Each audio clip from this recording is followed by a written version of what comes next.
Welcome back everyone to my YouTube tutorial. I'll be showing you how I made this beautiful tube bustier and a organza cape with beautiful flower details on it. Thanks for watching.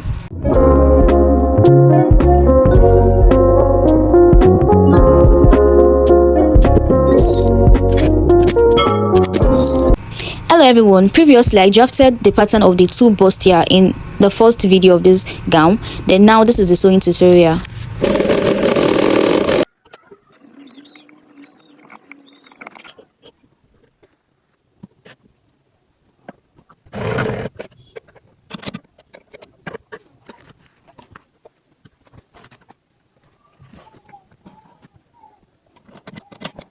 So after I threaded my machines, I just went ahead to attach the interfacing to my main fabric.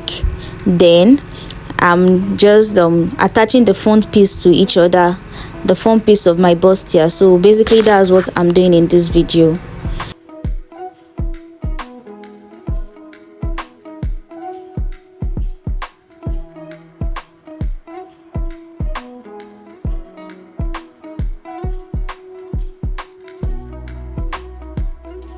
Here I'm just going to attach the second side of my tube bustier to each other. You can see the way I placed it at the bottom part. Then I'm just going to sew it through the curve to my chest line.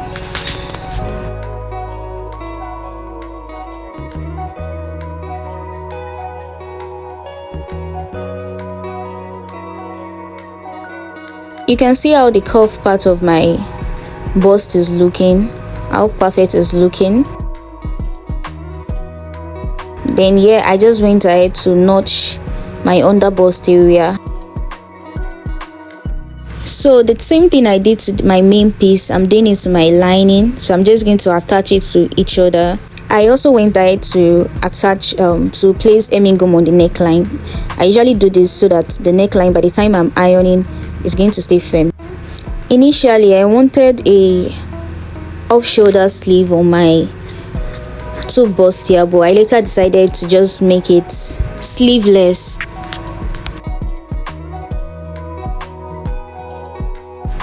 Here I'm just going to top stitch on my chest line to just secure it down in place. So this is the back part of my tube bustier, so I just went ahead to just attach it to the lining piece.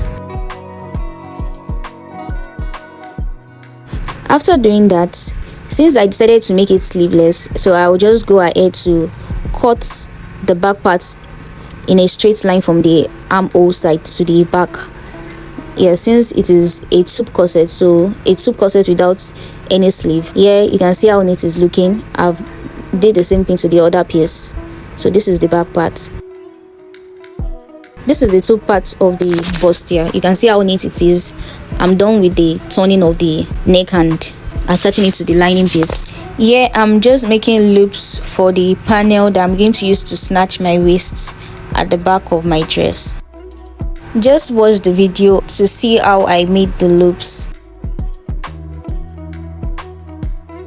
Here I'm placing the loops I made. I've cut it into small bits. Then I'm attaching it to the back of the panel, the fabric I cut previously in our drafting video. So I'm just attaching it to the fabric and sewing it on top with the loop facing inwards.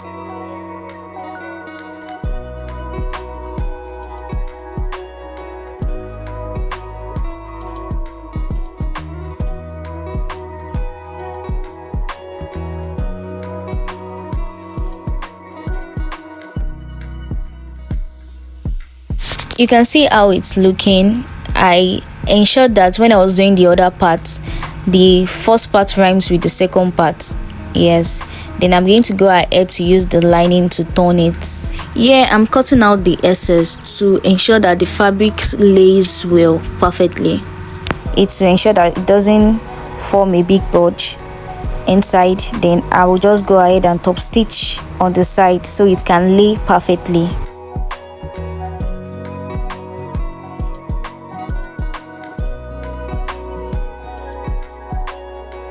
After turning it, this is how it's looking.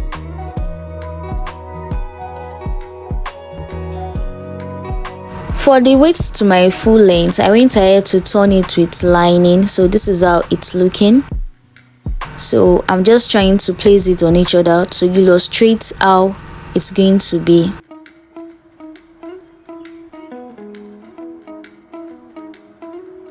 For the front part, I'll just attach the two parts to the skirt part. I'll also do that for the back piece also. This is me turning the part where I joined the upper part and the lower part together with a fabric. Since I don't have a whipping machine, this is also another method to ensure that the middle parts, to turn the middle part of your joining and to make it very, very neat. You'll see the outcome when I'm done with it and how neat it looks.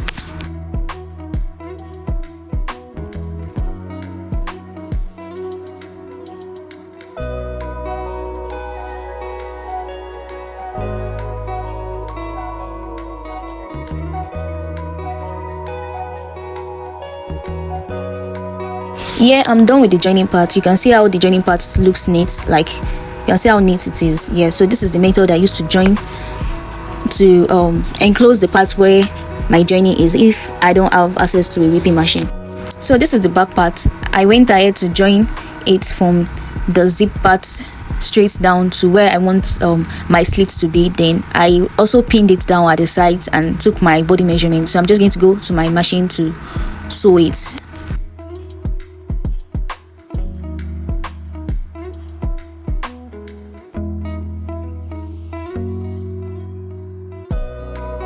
After shaping my gown, this is how beautiful my gown is looking. So I'll go ahead to wear it on my dress form. So my dress form is a pinnable dress form. It's a DIY dress form I made on this channel, so you can go ahead to watch it. It doesn't cost much and it's something anyone can make. I'm using an invisible thread and a beading needle to tack the midpoint of my organza for the shoulder cape. I'm using a 2-yard organza fabric, so I'm just going to tack the middle of it so I can drape it on my dress. So this is me looking for other styles to drape the organza on my fabric. So I was just like, should I put it here, should I put it here? Then settled for putting it on my shoulder. Then I'm going to I'm just tacking the middle of the organza to the middle part of my tube bustier. So after tacking, I also went ahead to just tack it at the back at the zip part. Yes, this is how beautiful it's looking. So yeah, I made my flowers already. If you want me to do a YouTube tutorial on how I made these flowers, just tell me in the comment section so I can do a separate video for that. So I just went ahead to just pin the flowers to my dress. Then I'm going to go ahead to tack it to the dress using my beading needle and the invisible thread. Here, the organza that I tacked to the back of the fabric, I'll just sew it at the back, then trim the excess off before attaching my zip on it. So this is the back part. It actually snatched my waist before zipping up my dress. Voila, this is how my dress turned out to be. I really loved my pictures. I loved the dress. I received a lot of compliments. Thanks for watching my video to the end. Bye.